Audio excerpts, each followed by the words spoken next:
Hello students, welcome to the lecture 7 of this important chapter, that is chemical reactions and equations. Previous lectures में हम इसके जो इन text questions हैं वो पढ़ लिए थे. आज हम एनसीईआरटी के जो एक्सरसाइज क्वेश्चंस हैं उसको डिस्कस करेंगे. ओके, तो चलिए डिस्कस करके आज इस चैप्टर को खत्म करते हैं. ओके, तो एक्सरसाइज का जो फर्स्ट क्वेश्चन है बहुत इजी है. देखो सब कुछ क्वेश्चन हम क्या कैसे करेंगे, जो भी इजी है I will be just giving, मतलब जो भी इजी होगा that I will be just giving you the hints. Okay, फिर हम आगे आगे बढ़ते जाएंगे. तो थोड़ा डिफिकल्ट रहेगा या जो थोड़ा फैक्चुअल होगा, जिसमें थोड़ा हम फैक्ट्स देंगे, उसमें आपको थोड़ा टाइम मतलब हम दे देंगे, मतलब आपको बताने के लिए उतना टाइम हम लेंगे ज्यादा. बट जो भी आपको यहाँ पे इजी क्वेश्चंस मिलेगा we will be just giving you hints, है ना. थोड़ा हिंट देंगे, हम आगे बढ़ते जाएंगे, है ना. देखो यहाँ पे जैसे बहुत ही इजी क्वेश्चंस है. Which of the statement about this reaction below are incorrect. Reaction दे दिया है दैट इज 2PbO सॉलिड, है ना, प्लस कार्बन, तो ये बन रहा है 2Pb सॉलिड प्लस CO2. तो ये देखो एक कुछ ऑक्सीडेशन रिडक्शन कुछ हो रहा है ना. तो यहाँ पे आपको तो डायरेक्ट देख लेना है कि कौन सा ऑक्सीडेशन हो रहा है, कौन सा रिडक्शन हो रहा है. ऑक्सीडेशन हम क्या बोले थे, अगर वो ऑक्सीजन गेन कर रहा है तो ऑक्सीडेशन हुआ, है ना. देखो यहाँ पे C कार्बन बन गया कार्बन डाइऑक्साइड, मतलब यहाँ पे ऑक्सीजन मिला तो कार्बन इज ऑक्सीडाइज्ड, है ना. Carbon is oxidised. But here similarly यहाँ पे देखो लीड ऑक्साइड या लेड ऑक्साइड क्या हो गया, लेड बन गया, यानी यहाँ पे ऑक्सीजन रिमूव हो गया. It means this is reduction हुआ, है ना. It means PbO that is lead oxide reduced हुआ. तो यहाँ पे लीड ऑक्साइड रिड्यूस्ड हुआ एंड कार्बन ऑक्सीडाइज्ड हुआ. ओके, यहाँ पे देखो कौन सा ऑप्शन है, कार्बन. देखो यहाँ पे इनकरेक्ट पूछा है ना, तो lead is getting reduced. Lead lead थोड़ी रिड्यूस्ड हो रहा है, हमें लेड ऑक्साइड रिड्यूस्ड हो रहा है ना. It means this is incorrect. तो ए इज करेक्ट, मतलब ए यहाँ पे करेक्ट आंसर होगा. ए देखो ये इनकरेक्ट है बट ए इज करेक्ट है, मतलब the correct option will be A because A is incorrect, है ना. फिर carbon dioxide is getting oxidised. Carbon dioxide oxidise हो रहा है क्या, नहीं. कार्बन डाइऑक्साइड तो यहाँ पे है, carbon is oxidise. It means this is also incorrect, ये भी इनकरेक्ट है. It means B option the suitable option है. बी आल्सो इनकरेक्ट है. कोई कौन कौन इनकरेक्ट है बोला, यानी ए भी इनकरेक्ट है, बी भी इनकरेक्ट है ना. फिर carbon is getting oxidised, carbon is getting oxide which is correct. It means you don't have to choose this option, incorrect को चूज करना है. Lead oxide is getting reduced, lead oxide ये भी correct है. It means we don't have to choose this option. तो क्या क्या choose करना है, ए एंड बी. तो फर्स्ट ऑप्शन इज करेक्ट, है ना, ए एंड बी. समझ में आया. ओके, फिर यहाँ पे भी वही है, the above reaction is an example of A which reaction. ये कौन सा रिएक्शन है बाबा, यहाँ पे देखो एल्यूमिनियम. देखो हम पहले से बता दिए हैं कि जो आपकी जो रिएक्टिविटी सीरीज है that is a very important thing. Okay, आपको बहुत बार काम में आएगा. जैसे we know this is the reactivity series, है ना.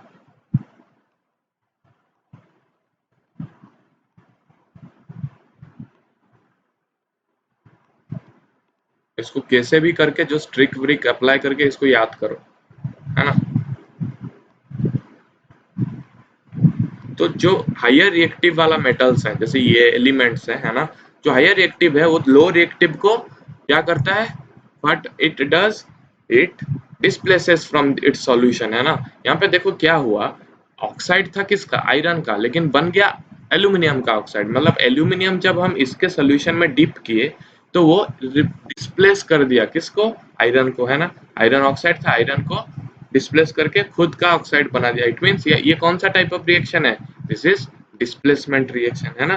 बिकॉज डबल डिस्प्लेसमेंट तो नहीं हो रहा है, आयन एक्सचेंज तो नहीं हो रहा है ना. यहाँ पे बस एक में ही कंपाउंड है, दो कंपाउंड होता तो we will be thinking of double displacement. लेकिन यहाँ पे क्या है, एक metal is dipped inside a solution and it is being replacing that other cation. ये cation anion होता है ना, कैटायन को रिप्लेस कर रहा है. Aluminium is replacing iron, iron को रिप्लेस करके खुद जा रहा है, कैटायन बन रहा है. एल्यूमिनियम इलेक्ट्रॉन लूज करके एल्यूमिनियम 3+ बन गया यहाँ पे, है ना. यहाँ पे एक्चुअली हुआ क्या, this is Fe3 plus O2 minus, है ना. Fe2O3 is Fe3 plus O2 minus and this is ground state में है aluminium and it is becoming Al3 plus and O2 minus, मतलब Al से बन गया Al3। कैसे बना होगा? इसको रिप्लेस करके, इसको रिप्लेस किया, खुद इलेक्ट्रॉन लूज किया, Al3 प्लस बन गया, है ना। It means this is a type of displacement reaction. Okay, फिर third question is what happens when dilute hydrochloric acid dilute hydrochloric acid is added to iron fillings, है ना, iron, है ना। सो टिक द करेक्ट आंसर। यहाँ पे बोला hydrogen gas and iron chloride will be produced, है ना। पहले तो ये रिएक्शन बनाओ, Fe plus HCl that is dilute, हमेशा बैलेंस करना है। Okay, it will be giving Fe। देखो आयरन आयरन हाइड्रोजन से ज्यादा रिएक्टिव है, तो ये क्या करेगा? डिस्प्लेस कर देगा obviously. FeCl2 plus H2 hydrogen gas will be liberated.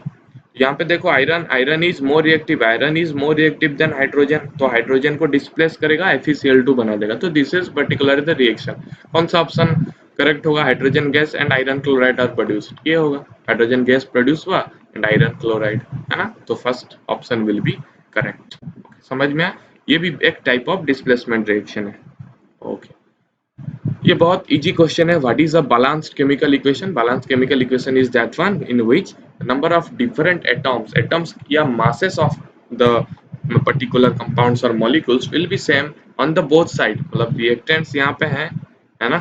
तो reactants and they are some giving some products, मतलब रिएक्टेंट्स में जो एटम्स होंगे उनका जितना नंबर होगा, यहाँ पे भी वही सेम मॉलिक्यूल या सेम एलिमेंट का उतना ही नंबर ऑफ एटम्स होगा, यानी मासेस विल बी सेम, है ना। मासेस विल बी सेम, समझ में आ रहा है? तो ये बस लिख दो, इसको आप नोट डाउन करो। A balanced equation is the one in which number of different atoms on both the sides that are reactant and product sides are equal।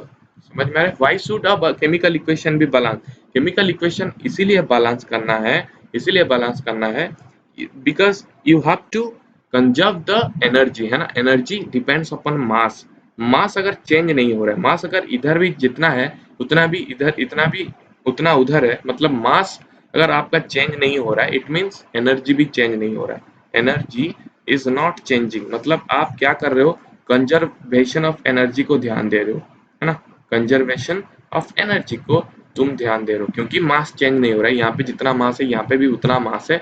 So what is happening? Energy conserve हो रहा है। समझ में आ रहा है? So we have to look for the law of conservation of energy. यहाँ पे लिखा है ना, the law of conservation of energy. तो बैलेंसिंग दैट केमिकल इक्वेशन, है ना।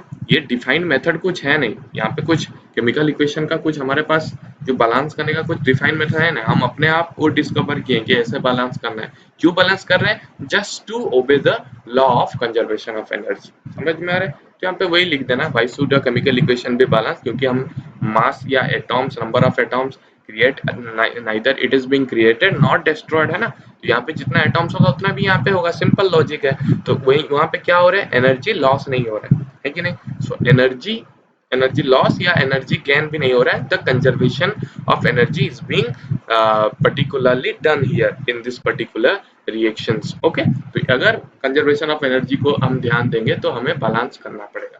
समझ में आ रहा है? तो ये बस लिख देना है, balancing chemical equation is necessary to obey the law of conservation of energy because mass doesn't change। okay, फिर you just have to write the chemical equations, बहुत easy है। N2 balance it, hydrogen gas combines with nitrogen, है ना। N2 plus H2, ये जो Haber's process था, synthesis process था, इसको तुम बैलेंस कर सकते हो बहुत easily.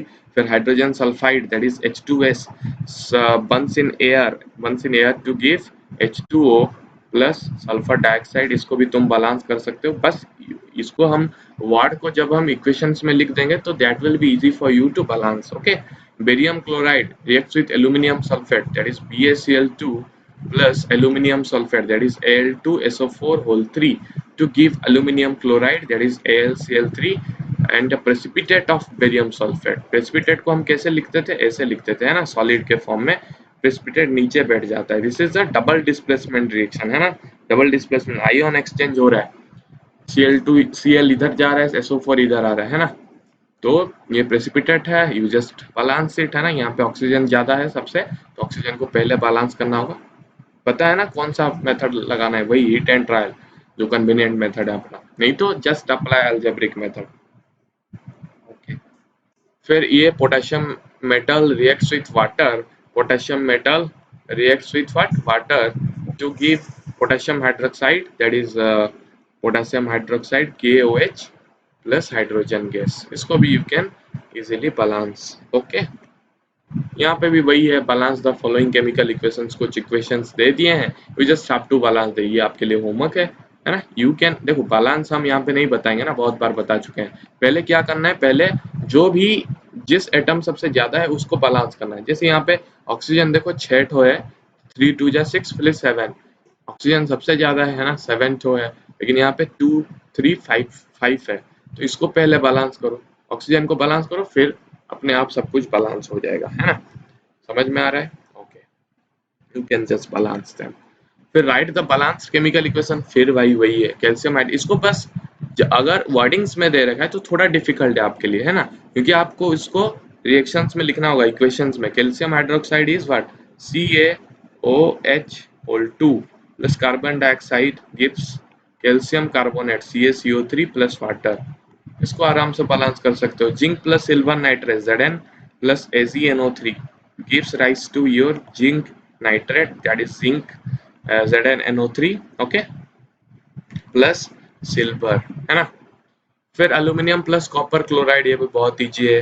Aluminium plus copper chloride CuCl2, aluminium chloride AlCl3 plus copper. देखो ये चीज आपके लिए थोड़ा डिफिकल्ट हो सकता है, क्योंकि कॉपर क्लोराइड ये Cu मतलब इसके बहुत सारे ऑक्सीडेशन स्टेट है ना, Cu2 प्लस हो सकता है, 3 प्लस हो सकता है ना। जैसे यहाँ पे आयरन बोल दिया, कहाँ पे यहाँ पे आयरन थोड़ी नहीं है, लेकिन बहुत जगह पे आयरन दे देगा, आयरन सल्फेट, आयरन कार्बोनेट ऐसे दे देगा। तो आपको यहाँ पे Fe2 प्लस लेके भी कर सकते हो, Fe3 प्लस लेके भी कर सकते हो। अगर आपको ऐसे नहीं दिया है आयरन 3 सल्फेट कि आयरन 2 सल्फेट, तो आप you can use any oxidation state, है ना, you can use any oxidation state. लेकिन यहाँ पे बहुत स्टेबिलिटी का कंसेप्ट आता है कि कौन सा चीज ज्यादा स्टेबल है, जिसके लिए आपको बहुत हाई लेवल का कुछ 11th-12th में हम पढ़ते हैं, है ना। 11th-12th में हम पढ़ते हैं कि कौन सा ऑक्सीडेशन स्टेट ज्यादा स्टेबल होता है, उतना हम नहीं जाएंगे, है ना। We just have to write the equations down and just have to balance them. लेकिन जो स्टेबिलिटी है उसके ऊपर भी डिपेंड करता है कि कौन सा चीज स्टेबल है, Fe2 प्लस स्टेबल है या Fe3 प्लस स्टेबल है। जो ज्यादा स्टेबल है वो ज्यादा स्टेबल वाला कंपाउंड बनाएंगे, है ना। तो इस चीज में आपको ध्यान देना है। ओके, अगर ये नहीं दिया है तो दोनों को लेके जस्ट सॉल्व देम, क्योंकि इसके जो रेडिकल्स हैं 2 भी हो सकता है, 3 प्लस भी हो सकता है। यानी यहाँ पे बोल देगा आयरन सल्फेट, क्या ले लोगे? FeSO4 भी ले सकते हो, Fe2SO4 होल 3 वो भी ले सकते हो, है ना। तो वो थोड़ा ध्यान में देना है। ओके, नहीं तो बहुत कुछ इजी है। जैसे ये वाला चीज तो हम किए हैं, barium chloride that is BaCl2 plus potassium sulphate that is K2SO4 will gives rise to the double displacement reaction that is BaSO4 plus KCl। इसको you can balance, है ना। ओके, फिर वही है, राइट ऑफ बैलेंस, पहले balance कर देना है। And what we have to do, you have to identify the types of reaction of each case. बहुत ईजी है, देखो यहाँ पे डिकम्पोज कर रहा है ना, zinc carbonate ZnCO3 that is being decompose to इस, मतलब जो भी है ZnO plus CO2 multiple compounds में डिकम्पोज कर रहा है, तो ये तो आपका बन गया डिकम्पोजिशन रिएक्शन, है ना। यहाँ पे देखो कॉम्बिनेशन रिएक्शन बन रहा है, दो दो मिलके एक बना रहे हैं, इट मींस कॉम्बिनेशन रिएक्शन। यहाँ पे क्या हो रहा है, ये देखो यहाँ पे Mg is displacing hydrogen, hydrogen displace कर रहा है HCl से, it means this is displacement reaction, because Mg is much more reactive than hydrogen, it is displacing hydrogen from its solution, hydrogen को डिस्प्लेस किया, खुद चला आया क्लोरीन के साथ। समझ में आ रहा है? फिर ये तो एक्सचेंज ऑफ आयंस हो रहा है ना, K के साथ I आ गया, Ba के साथ Br आ गया, so this is double displacement reaction. बहुत easy, and you can balance the chemical equation. Now what is meant by exothermic and endothermic reactions? हम जब कॉम्बिनेशन रिएक्शन पढ़े थे तो हम बताए थे कि maximum of the combination reactions are exothermic. तब क्या बताए थे, एक्सोथर्मिक में एनर्जी लिबरेट होता है, या energy in exothermic reaction energy is released, है ना। हीट के फॉर्म में हो, लाइट के फॉर्म में हो, है ना, energy is released. And endothermic में एनर्जी इज एब्सॉर्ब्ड। बस यही है ना। एग्जांपल्स में कुछ भी दे दो, देखो एंडोथर्मिक में वी कैन गिव आइस का मेल्टिंग, है ना, आइस, मेल्टिंग ऑफ आइस लिख सकते हैं यहाँ पे। हमें एनर्जी क्या होता है, एब्जॉर्ब करना पड़ता है ना। मेल्टिंग ऑफ आइस कैसे होगा, आइस कैसे मेल्ट होगा, जब एनर्जी एब्जॉर्ब करेगा तभी ना। तो that reaction is what, melting of ice. फिर फोटोसिंथेसिस भी बोल सकते हो, है ना। फिर एक्सोथर्मिक में एक्सप्लोजन बोल सकते हो, फ्यूजन बोल सकते हो, है ना। एक्सोथर्मिक में हमें एनर्जी रिलीज हो रहा है, इट मीन्स टेम्परेचर ज्यादा हो जाएगा, heat energy will be liberated, है ना। तो जैसे अपने पास एक्सप्लोजन है, फ्यूजन है, न्यूक्लियर फिशन है। ओके, न्यूक्लियर फिशन में बहुत enormous amount of energy is being liberated. नहीं तो एक्सोथर्मिक में तो हमारे पास बहुत है ना, N2 plus H2, you can right NH3, यहाँ पे बहुत सारे एनर्जी लिबरेट होता है ना। यू कैन यहाँ पे बहुत एनर्जी लिबरेट होता है, it means this is a what, exothermic reaction. Okay, okay, you can write down some more examples.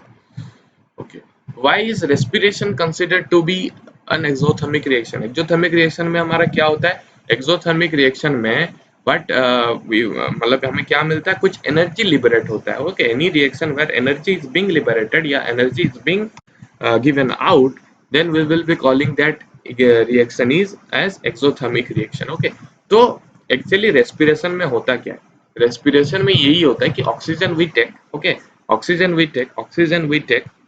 हमारे जो भी अपने नासल पाइप से जाता है, लंग्स वंग्स में जाता है, फिर ब्लड में जाता है, फिर जो भी हम खाना खाते हैं ना, बट वी मतलब जो भी हम खाते हैं उसको वो क्या करता है, ऑक्सीजन डाइजेस्ट करता है, मतलब oxygen at kind of break down करता है वो पर्टिकुलर मॉलिक्यूल्स को, है ना। जैसे अपने पास है, जो भी हम कॉम्प्लेक्स फूड ले रहे हैं ना अंदर, तो कॉम्प्लेक्स फूड एक्चुअली बनता है क्या, कॉम्प्लेक्स फूड बन जाता है बहुत सिंपल ग्लूकोज में, है ना। सिंपल ग्लूकोज का फॉर्मूला है C6H12O6, जो कि बहुत ही सिंपलर सब्सटेंस है, दैट इज कार्बोहाइड्रेट। तो कॉम्प्लेक्स फूड जब हम लेते हैं उसको कार्बोहाइड्रेट में कन्वर्ट हो जाता है, वो कन्वर्ट हो गया। ओके, बहुत सारे प्रोसेस है जहाँ पे वो कार्बोहाइड्रेट में क्या हो गया, कन्वर्ट हो गया। ओके, तो ये जब कार्बोहाइड्रेट दैट इज ग्लूकोज जब ऑक्सीजन के साथ आएगा, देखो ऑक्सीजन तो ब्रेकडाउन करने के लिए भी हेल्प करता है, थोड़ा तो हेल्प करता है। कॉम्प्लेक्स फूड को C6H12O6 बनने के लिए भी ऑक्सीजन हेल्प करता है, प्लस ऑक्सीजन जो हम लेते हैं दैट ऑल्सो हेल्प्स क्या करता है वो, जो C6H12O6 है, that glucose, that simpler substance of the food, ये क्या करता है, इसके साथ रिएक्ट करके हमें क्या देता है, H2O, that is hydrogen. Okay, carbon dioxide भी हमें चाहिए, है ना। कार्बन डाइऑक्साइड भी हमें चाहिए। एंड यहाँ पे जो भी हम सिंपलर सब्सटेंसेस में हमें डाइजेशन के प्रोसेस में मिला जो भी simpler substance, that also helps to liberate some energy, है ना। जो खाना खा रहे हो कुछ एनर्जी भी हमें मिल रहा है ना। So since the energy is the form of heat, है ना, टेम्परेचर मेंटेन करने के लिए आपको हीट चाहिए होगा, तो वो खाना से मिलेगा, है ना। तो वही खाना से जो भी एनर्जी मिल रहा है ऑक्सीजन के साथ मिलके, that's the reason why the respiration is considered to be the exothermic reaction. क्यों बोलेंगे, क्योंकि ऑक्सीजन जब that simpler substance that is glucose के साथ रिएक्ट करेगा, that will be forming carbon dioxide, water जो भी अपने बॉडी पार्ट्स में जाएगा, नहीं तो जो भी एक्सक्रीट हो जाएगा। Okay, and plus some energy जो कि टेम्परेचर मेंटेन करने में हेल्प करेगा, because this is heat energy, है ना। अगर हीट एनर्जी हमें मिल रहा है, then it is 100% exothermic reaction. Okay, so this is the process of respiration में हम ऑक्सीजन लेते हैं, that some oxygen helps in giving the complex food to the simpler food form, है ना। कॉम्प्लेक्स फूड को सिंपलर फूड के form देते हैं, ग्लूकोज बना देते हैं, and some oxygen reacts with glucose to form H2O CO2 that are बहुत सारी जगह जाते हैं, फिर मतलब एक्सेल भी करते हैं कार्बन डाइऑक्साइड हम, फिर जो एनर्जी मिलता है उसको हम टेम्परेचर के फॉर्म में या हीट के फॉर्म में अपने बॉडी में ले जाते हैं, है ना। तो ये जो हीट हम एनर्जी रिलीज हुआ यहाँ पे, दैट एनर्जी जब रिलीज होता है तो हम उसको क्या बोलते हैं, exothermic reaction. It means the respiration is considered to be the exothermic reaction. Okay, समझ में आया। यहाँ पे वही लिखना है कि we require energy, we obtain this energy from the food we eat, the food molecules through the process of digestion में a broken down into simpler molecule like glucose, These substances come in contact with oxygen to form carbon dioxide water with a certain amount of energy. Energy कहाँ से मिलता है? वही food से मिलता है. Simpler substance किसके साथ मिलके? Oxygen. And oxygen is the primary substance which we take during respiration. समझ में? That's why we will be calling this as exothermic reaction. Decomposition reaction क्या है? वो बहुत इजी है. Decomposition reaction that reaction where एक एक कंपाउंड से बहुत सारे कंपाउंड्स मिलते हैं या एक मॉलिक्यूल से बहुत सारे 2 और मोर मॉलिक्यूल्स मिलते हैं ना. कॉम्बिनेशन रिएक्शन में क्या मिलता है? 2-3 मिलके एक बनाते हैं, है ना. तो यहाँ पे बोल रहा है कि write the equations for decomposition reaction. तो ये कुछ एग्जांपल है. ZnCO3 zinc carbonate is being decomposed to ZnO plus CO2. नहीं तो we can give some other example that are. देखो H2O हम पढ़े थे, इलेक्ट्रोलिटिक डिकम्पोजिशन किया था, H2 plus O2 मिलता था, है ना. तो you can also write this, है ना.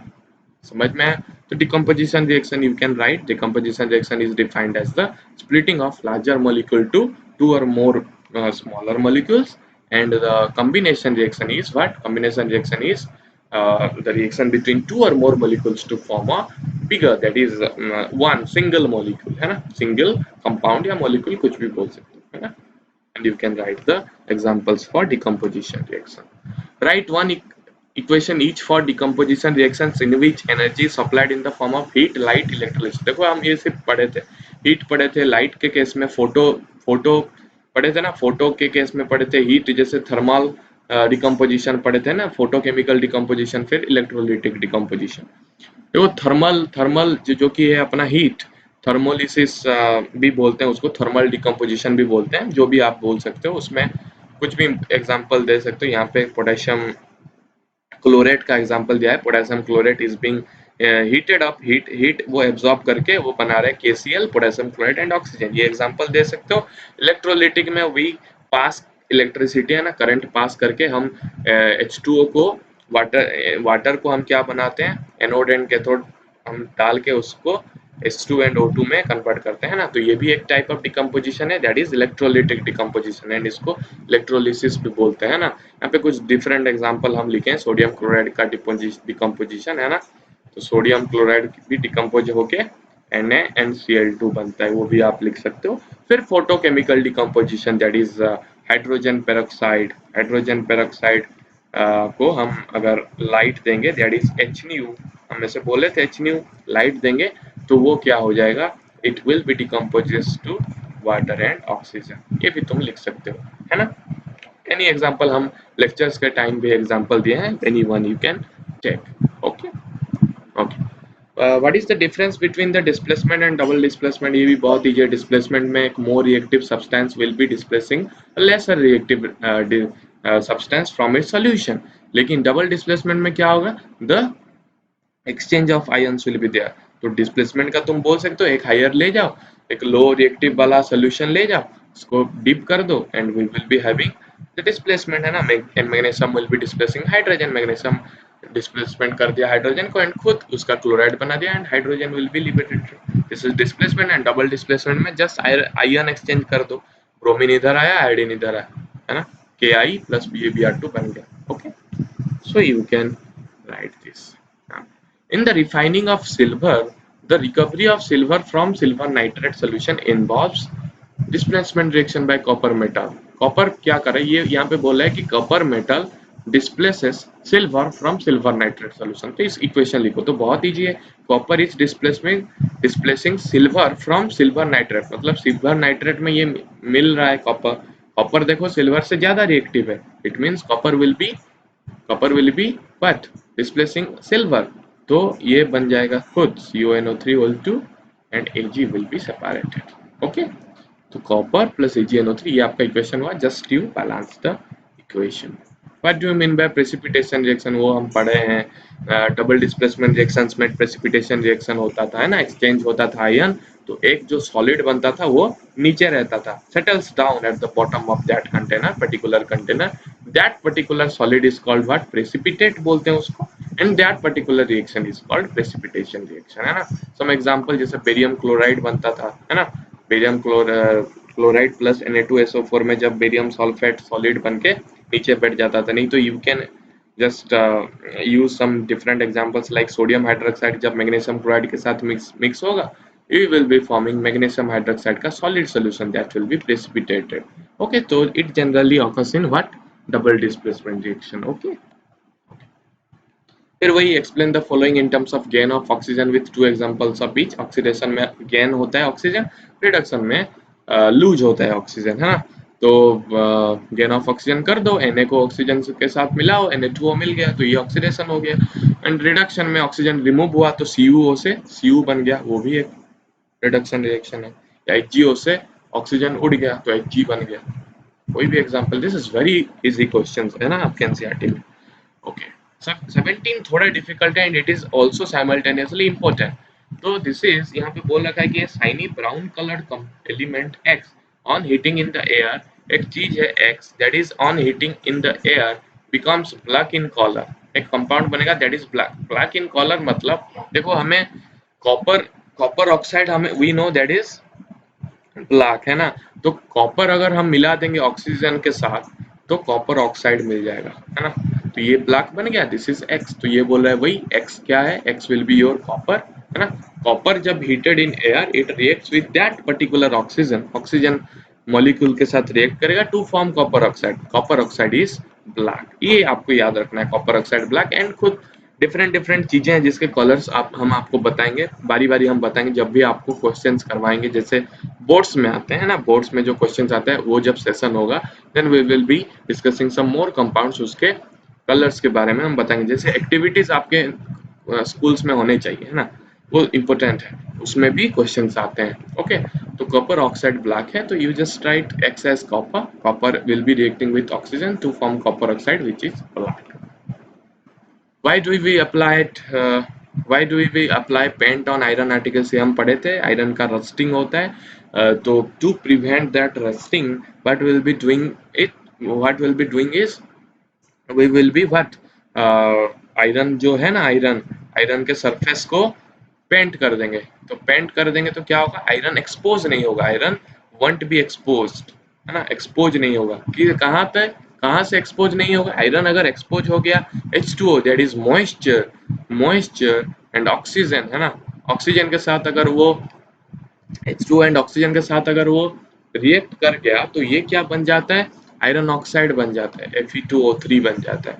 डॉट हाइड्रेटेड आयरन ऑक्साइड बन जाता है ना. इसके रिएक्शंस हम पढ़ाए थे जो कि आपके रस्ट बन जाएगा, है ना. तो rust is not, we don't need rust, है ना. तो हम क्या करेंगे, इसको पेंट कर देंगे. पेंट करेंगे तो आयरन कम एक्सपोज होगा and iron won't be expose and thus it will prevent the iron from the rusting process. Okay. Oil and fat containing food items are flushed with nitrogen. Why? हमें पता है the main purpose of the flushing nitrogen into the food packets is that क्या होता है जब हम nitrogen क्यों हम चाहते हैं नाइट्रोजन फ्लश करना है, क्योंकि we know rancidity is a term. Rancidity will be occurring when oil हमारे फूड में ऑयल है, फैट है ना. तो ये जब ऑक्सीजन के साथ रिएक्ट करेगा तो बहुत अनप्लेजेंट स्मेल बनाता है ना, अनप्लेजेंट स्मेल एंड टेस्ट भी बहुत अनप्लेजेंट बनाता है, जो कि बहुत ही गंदा है ना. So this process is what, rancidity, rancid बनाता है ना. तो हम इसको क्या करेंगे, नहीं चाहते हैं, you don't want this. So to prevent this rancidity process what will be doing, nitrogen flush कर देंगे. तो नाइट्रोजन फ्लश कर देंगे तो क्या होगा, नाइट्रोजन इज अनरिएक्टिव, है ना. ऑक्सीजन, ये अगर नाइट्रोजन के साथ, नाइट्रोजन अगर यहाँ पे हम प्लस कर दिए तो नाइट्रोजन क्या करेगा, इसको ऑक्सीजन के साथ रिएक्ट करने नहीं देगा. बिकॉज नाइट्रोजन क्या करेगा, it will create an unreactive surrounding. मतलब ये ऑक्सीजन को यहाँ से रिएक्ट करने में बचाएगा. तो ये आपको लिखना है, oil and fat won't be now exposed to oxygen and won't be reacting with oxygen to form rancid या rancidity prevention यहाँ पे आपका हो जाएगा. ओके. फिर you just have to discuss the terms corrosion and rancidity. Corrosion is a process where the metal is oxidized by the oxygen, है ना.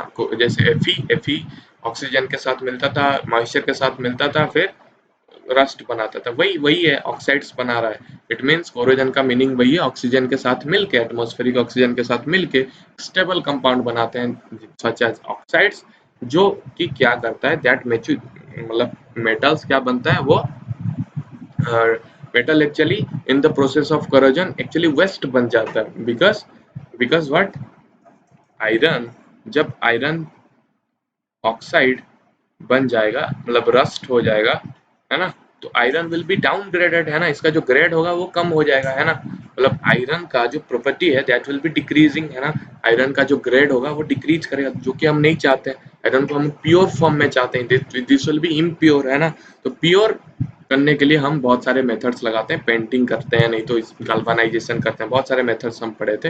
This process actually corrosion है, कोरोजन में कोई भी metal that will be what, reacting with atmospheric oxygen to form a stable compound such as oxides, है ना, समझ में आ रहा है?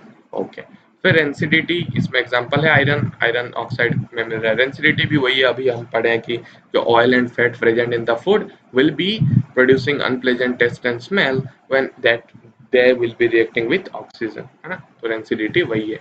तो हम क्या करते हैं, इसीलिए रेफ्रिजरेटर में रखते हैं। रेफ्रिजरेटर में क्या है, जो टेम्परेचर कम होगा, तो टेम्परेचर कम होगा तो वो ऑक्सीडेशन होने नहीं देगा, ऑक्सीडेशन हो रहा है ना, ऑक्सीजन मिल रहा है मतलब ऑक्सीडेशन हो रहा है, तो ऑक्सीडेशन करने नहीं देगा, वही एटमॉस्फेयर में we can not oxidize that particular food material. अगर ऑक्सीडाइज नहीं होगा तो रेंसिड जो मटेरियल है वो नहीं बनेगा, यानी रेंसिडिटी नहीं होगी। समझ में आ रहा है? So this basically ends up here, आपके एनसीईआरटी क्वेश्चंस बस इतना ही है। The next class will be discussing the next chapter, है ना, एंड सारे चैप्टर्स खत्म करने के बाद will be discussing the board questions, है ना, इतना घबराने का जरूरत नहीं है। लेकिन आपका जो फर्स्ट पार्ट था, फर्स्ट चैप्टर था, that is chemical reactions and equation, यहाँ पे एंड हो रहा है। ओके, सो आज के लिए इतना ही, नेक्स्ट लेक्चर में will be discussing the next chapter. Okay, thank you.